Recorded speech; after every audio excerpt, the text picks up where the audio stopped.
मित्रांनो नमस्कार. मी महेंद्र शिंदे आणि तुम्ही पाहत आहात सेन्स अँड टेस्ट.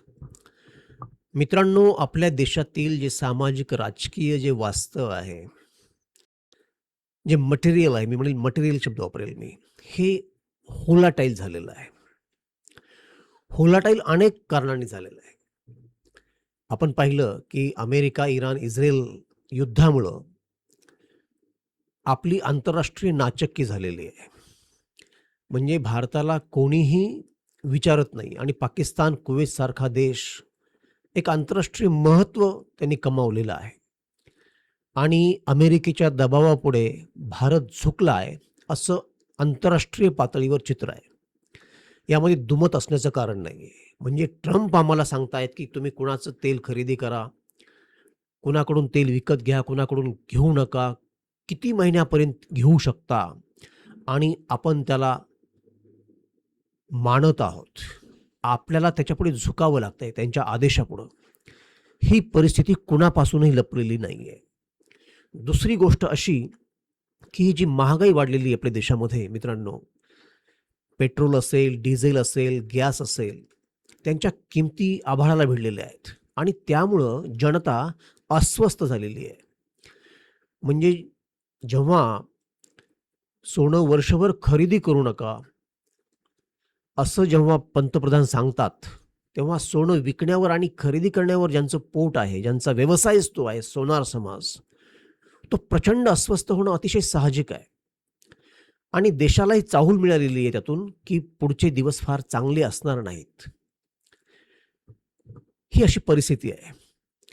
आपल्याला माहिती आहे दुसरं कारण म्हणजे कॉकरोच जनता पार्टी याचं आंदोलन सुरू आहे. म्हणजे किती अविश्वसनीय अशी गोष्ट आहे, की एखादा तरुण भारतीय सरन्यायाधीशांच्या एका कमेंटवर फनीली व्यंगात्मक पद्धतीत व्यक्त काय होतोय आणि त्याला प्रचंड जनसमर्थन मिळतंय आणि अल्पावधीतच Instagramवर त्याचे 2 कोटीपेक्षाही जास्त फॉलोअर्स होतात. म्हणजे एवढे फॉलोअर्स भाजपचेही नाही आहेत आणि काँग्रेसचेही नाही आहेत आणि त्यातून एक जनआंदोलन उभं राहतंय.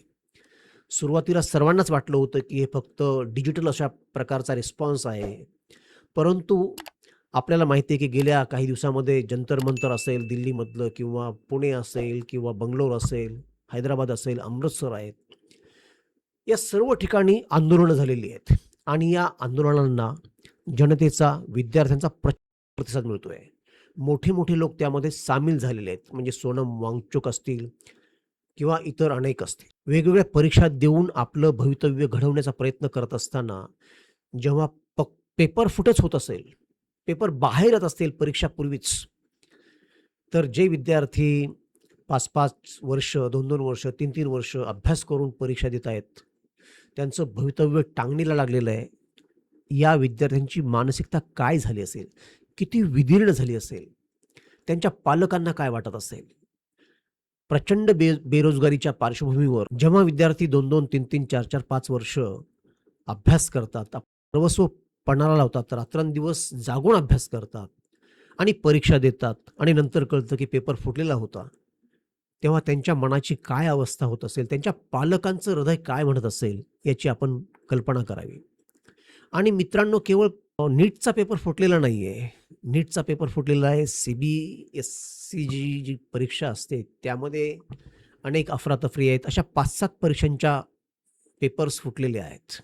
आणि त्यामुळं जनता अस्वस्थ आहे, विद्यार्थी अस्वस्थ आहेत, एकूणच युवक अस्वस्थ आहे.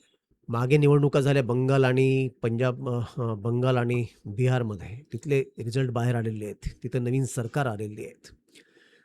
परंतु बंगालमध्ये विशेषतः ज्या प्रकारचा प्रचार झाला, SIRचा जो मुद्दा आहे, अनेक लोकांना मतदानाच्या हक्कापासूनच डावलण्यात आलं, दूर केलं आणि नवीन सरकार आलं. यामुळं देशातील लोकांचा जो काही लोकशाहीच्या ज्या वेगवेगळ्या संस्था आहेत, म्हणजे ED असेल, CBI असेल किंवा निवडणूक आयोग असेल, यावरचा विश्वास कमी झालेला आहे. म्हणजे तुम्ही कोणत्याही पक्षाचे असा, तुमच्यामध्ये एक मूलभूत माणूस म्हणून चांगुलपण असतंच आणि आपल्या ह्या सर्वांना सेन्स आहेच, की कोणत्याही पक्षाचं सरकार असो, जेव्हा ही लोकशाहीची व्यवस्था, हे जे स्ट्रक्चर डळमळायला होतं, तेव्हा कुणाचंही भलं भविष्यामध्ये होणार नाही, याची आपल्याला कल्पना आहे. आणि मित्रांनो, ममता बॅनर्जीचा पक्ष फुटलेला आहे. ममता बॅनर्जी या देशामधील अतिशय एक झुंजार असं व्यक्तिमत्व आहे. त्यांचा आपला पक्ष आहे. ते काहीही असो. परंतु जेव्हा हे पक्ष फुटतात, तेव्हा मात्र विचार करण्याची वेळ आहे. तुम्ही आम्ही त्या पक्षांनी तर ते विचार करतच असतील. केवळ ममता बॅनर्जीचा पक्ष फुटलेला नाहीये, तर अशीच अस्वस्थता शिवसेना उभाठा या पक्षामध्ये आहे. नॅशनल जी काही एन-सी-पी जी आहे, नॅशनलिस्ट काँग्रेस पार्टी, तिच्यामध्येही अस्वस्थता आहे. आणि आपण लोक सर्वसामान्य जनता आहे, तीही अस्वस्थ आहे. कारण त्यांना असं वाटतं, की असं जर पक्ष फुटत राहिले तर काय होणार? हे लोक किती स्वार्थी आहेत. हे पक्ष फोडणारे, म्हणजे ते नंतर कोणत्याही पक्षात जावो. परंतु मला वाटतं, की यामध्ये फार काही आश्चर्य करण्याची गरज नाही. कारण आपणच निवडून दिलेले ते लोक आहेत अंतिमतः. हे जे उमेदवार आहेत, ज्या पक्षाकडून निवडणुका लढले, त्या पक्षाच्या विचारसरणीवर त्यांचा काही फार विश्वास आहे म्हणून ते तिथं आलेले नव्हते. त्या पक्षाची ध्येयधोरणं खूप चांगली आहेत. तेच त्यांचं कन्व्हिक्शन आहे. त्या कन्व्हिक्शनसाठी ते जगायला मरायला तयार आहेत. लोकहिताची कळकळ आहे म्हणून ते त्या पक्षामध्ये आलेले नव्हते. आणि त्या पक्षांनीही त्यांना तिकीट या निकषावर दिलं नव्हतं, की त्यांना लोकहिताची कळकळ आहे. आपल्या पक्षाचा जो जाहीरनामा आहे, आपल्या पक्षाची जी काही विचारसरणी आहे, ती त्यांना मान्य आहे. ते त्यांचं कन्व्हिक्शन आहे. म्हणून ते तिथं आलेले नव्हते. म्हणून त्या पक्षाने त्यांना उमेदवारी दिलेली नव्हती. आणि मित्रांनो, मला सांगायला मुळीच हेजिटेशन वाटत नाही, की आपणही लोकांनी, तुम्ही आम्ही सर्वांनीच त्या उमेदवारांना जे निवडून आणलेलं आहे, तर तो उमेदवार अभ्यासू आहे, चारित्र्यवान आहे, त्याला लोकहिताची कळकळ आहे. ज्या पक्षाकडून तो निवडणूक लढवतोय, त्या पक्षाच्या विचारधारेशी तो प्रामाणिक आहे म्हणून त्यांना आपण मतदान केलेलं नव्हतं. आपणही आपली जात पाहिली होती.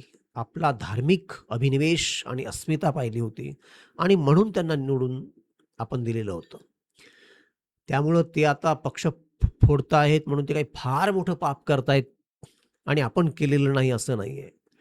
तर मित्रांनो, या राजकीय पक्षांना नाव ठेवण्या अगोदर किंवा या पक्ष सोडून जाणाऱ्या आमदार, खासदारांना नाव ठेवण्या अगोदर आपण आपल्या स्वतःकडेही पाहिलं पाहिजे, असं मला वाटतं. म्हणजे सगळे राजकीय पक्ष बदमाश आहेत, सगळे आमदार लुटारू आहेत, सगळे खासदार बदमाश आहेत आणि आपण मात्र चांगले आहोत, असं नाहीये. तर मित्रांनो, अशी ही ओव्हलॅटाईल परिस्थिती आहे आणि मी जेव्हा ओव्हलॅटाईल परिस्थिती म्हणतो, तेव्हा त्यासोबत हेही एक खरं असतं, की अनेक शक्यता तिथे असू शकतात. काहीही घडू शकतं, या अर्थानं ती व्होलाटाईल परिस्थिती आहे. आणि अशा परिस्थितीमध्ये जर 8-9 दिवसामध्ये एखादं जनआंदोलन उभं राहत असेल, तर आपण असा विचार करायला पाहिजे, की आपल्यामधूनही असा एक विचार बाहेर पडायला पाहिजे. तो नंतर कदाचित जनआंदोलनाचं रूप घेईल किंवा नाही घेईल, ती पुढची गोष्ट. परंतु सगळ्या पक्षांनी चांगले उमेदवार दिलेच पाहिजेत. म्हणजे कमीत कमी आपल्याला त्या उमेदवाराचं चारित्र्य आणि त्याच्यावर काही गुन्हेगारीचे स्वरूपाचे गुन्हे आहेत की नाहीत, केसेस आहेत की नाहीत, हे तरी आपण पाहू शकतो. म्हणजे त्याची विचारधारा तो दडवून ठेवू शकतो, हे तो सहज करू शकेल. तो त्यावेळी म्हणू शकेल, की मी ज्या पक्षाकडून लढतो आहे, ज्या पक्षानं मला तिकीट दिलेलं आहे, त्या पक्षाची विचारधारा मला मान्य आहे, त्यासाठी मी लढणार आहे. त्यावेळी तो म्हणू शकेल. परंतु ते आपलं सामाजिक चारित्र्य, व्यक्तिगत चारित्र्य आणि तो गुन्हेगारी स्वरूपाचे गुन्हे त्यावर आहेत की नाहीत, हे मात्र तो लपवू शकणार नाही. हे आपल्याला नक्कीच माहीत असतं आपल्याला मतदान करण्यापूर्वी. आपल्या भागातील तो असतो, आपल्या मतदारसंघातील तो असतो. त्यामुळं आपण कमीत कमी ते केलं पाहिजे. आणि सगळ्या राजकीय पक्षांना असेच उमेदवार देण्यासाठी बाध्य केलं पाहिजे. हे वाटतं तितकं सोपं नाही आणि वाटतं तितकं अवघड सुद्धा नाहीये. कारण अशा प्रकारचं आंदोलन जर उभं राहिलं, तर सगळे पक्ष उमेदवारी देण्यापूर्वी विचार करतील. आणि हे सगळ्याच पक्षांना लागू असेल. म्हणजे भाजप असेल, काँग्रेस असेल, इतर प्रादेशिक पक्ष असतील. आपण एवढं जरी केलं, तर मलाही वाटतं, की खूप काही होऊ शकेल.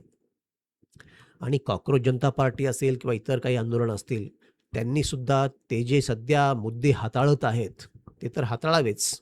परंतु हा जो मुद्दा आहे, तो त्यांनी सर्वात पहिले पुढे ठेवावा. तो अग्रभागी असावा. कारण सरकारं येतील आणि जातील. आज एक पक्ष आहे, उद्या दुसरा पक्ष असेल. परंतु आपण जर सगळ्याच राजकीय पक्षांना बाध्य केलं चांगले उमेदवार देण्यासाठी, कमीत कमी ते गुन्हेगार असू नयेत. त्यांनी काहीतरी लोकसेवेचं काम केलं असलं पाहिजे. म्हणजे धर्म, जात हे पाहून न करता सर्वासाठी केलेलं असलं पाहिजे. तर मला वाटतं फरक पडण्यासारखा आहे. तर अशी ही आपल्या देशाची आजची अतिशय व्होलाटाईल अशी, अस्वस्थ अशी हे सामाजिक राजकीय द्रव्य आहे. कुठल्याही ठिकाणी जाऊ शकतं, कुठल्याही दिशेने जाऊ शकतं. ते चांगल्या दिशेला जावं, अशी माझी अपेक्षा आहे. याबद्दल आपल्याला काय वाटतं? आपण ते मला कमेंटमध्ये लिहून सांगा. हा व्हिडिओ आवडल्यास लाईक करा, शेअर करा. आपल्याला माहिती आहे, की मी अशा प्रकारचे व्हिडिओ, अशा प्रकारचं चिंतन आपल्यासमोर नेहमीच आणत असतो. म्हणून चॅनलला सबस्क्राईबही करा. पुन्हाही भेटणारच आहोत. तोपर्यंत नमस्कार.